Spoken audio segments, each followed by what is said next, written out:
GS जॉर्नी के daily top 10 current affairs के साथ आपके बीच उपस्थित हैं और आप सभी का बहुत बहुत स्वागत करते हैं। आज आपके बीच में जिन 10 सवालों के साथ हैं उसमें से पहला सवाल आपके लिए स्क्रीन पर है।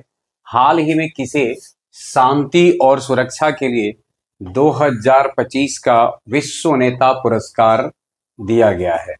पहले तो ध्यान में रखना है, जिनके कार्य शांति के लिए हो, सुरक्षा के लिए हो, अर्थात यह पुरस्कार विश्व नेता का यह पुरस्कार दिया गया है शांति और सुरक्षा के क्षेत्र में उत्कृष्ट योगदान के लिए प्रमोद कृष्णन, श्री श्री रविशंकर, शुभांशु शुक्ला और किरण देसाई।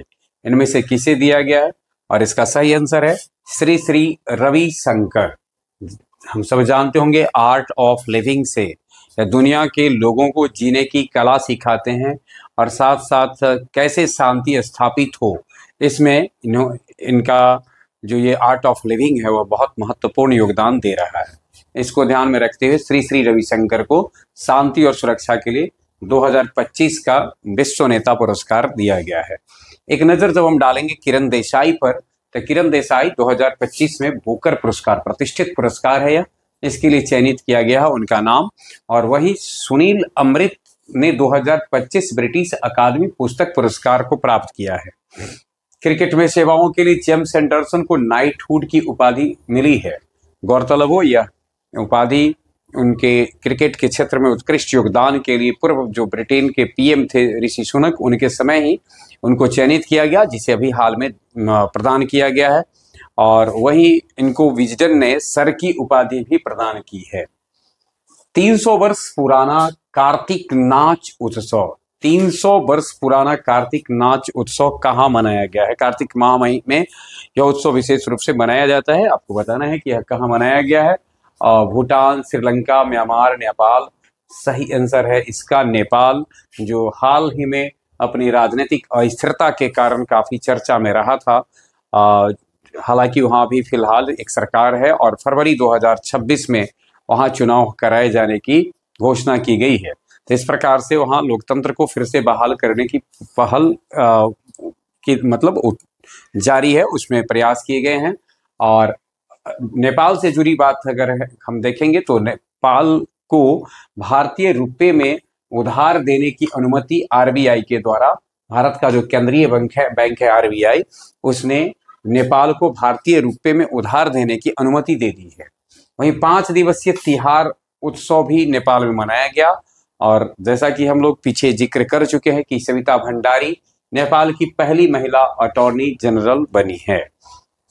अगला सवाल, क्लस्टर का शुभारंभ किया गया है यानी किस आईआईटी में? तो IIT Ropar, IIT Bhubaneswar, IIT Guwahati और आईआईटी मद्रास। पूर्व और उत्तर में रोपर, भुवनेश्वर, गुवाहाटी, मद्रास में अगर देखेंगे तो आईआईटी मद्रास पड़ता भी, और इसी के से पूर्वोत्तर विज्ञान एवं प्रौद्योगिकी क्लस्टर को आरंभ किया गया है। अगला सवाल हमारे लिए है, हाल ही में प्रोजेक्ट चीता के तहत किस देश से 8 चीते भारत लाए जाएंगे? प्रोजेक्ट चीता के तहत किस देश से 8 चीते भारत लाए जाएंगे? नामीबिया, दक्षिण अफ्रीका, बोत्सवाना और मिस्र। सही आंसर है इसका बोत्सवाना। बोत्सवाना से 8 चीते आएंगे। बोत्सवाना पर एक नजर हम डालते हैं।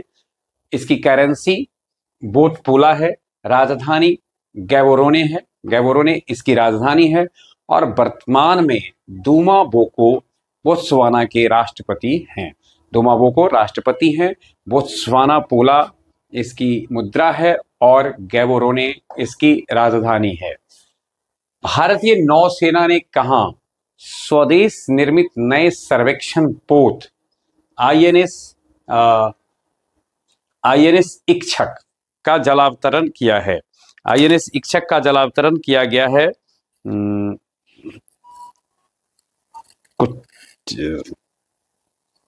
इसका है कोच्चि में किया गया है। कोच्चि में आईएनएस इच्छक का जलावतरण किया गया है। हाल ही में नमो रन मैराथन का आयोजन कहाँ किया जाएगा?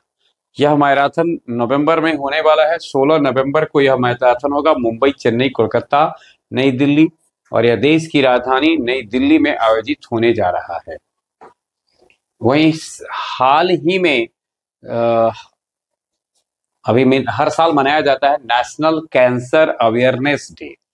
नेशनल कैंसर अवेयरनेस डे कब मनाया जाता है, यानी हाल ही में मनाया भी गया है। आपको बताना है 6 नवंबर, 7 नवंबर, 8 नवंबर और 9 नवंबर को। सही इसका आंसर है 7 नवंबर को यह मनाया गया है।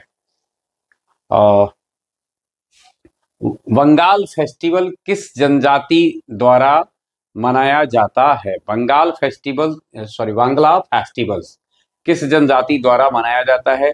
गारो, खासी, अम, अ, मिजो और नागा। तो इसका सही आंसर है गारो के द्वारा यह मनाया जाता है बांग्ला फेस्टिवल। हर वर्ष यह मेघालय, नागालैंड, असम में स्थित गारो जो जनजाति है उसके द्वारा मनाया जाता है।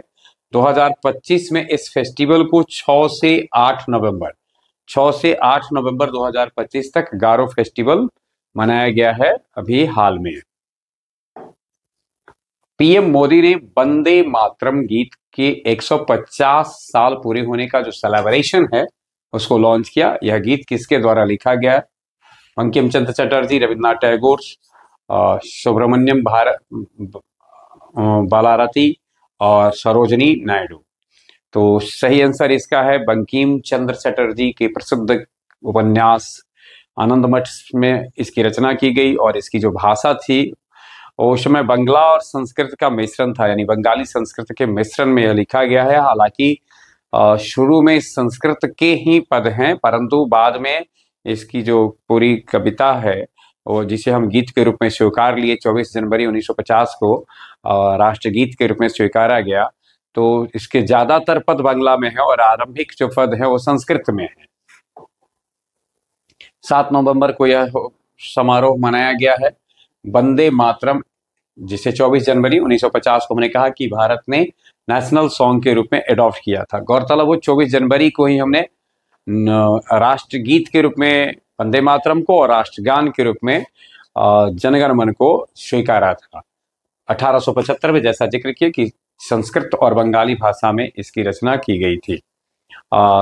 बाद में चल करके जब सन्यासी फिल्म रिलीज हुई तो सन्यासी फिल्म में इस गीत को जब गाया गया तो उसके बाद यह गाना काफी चर्चित हुआ था।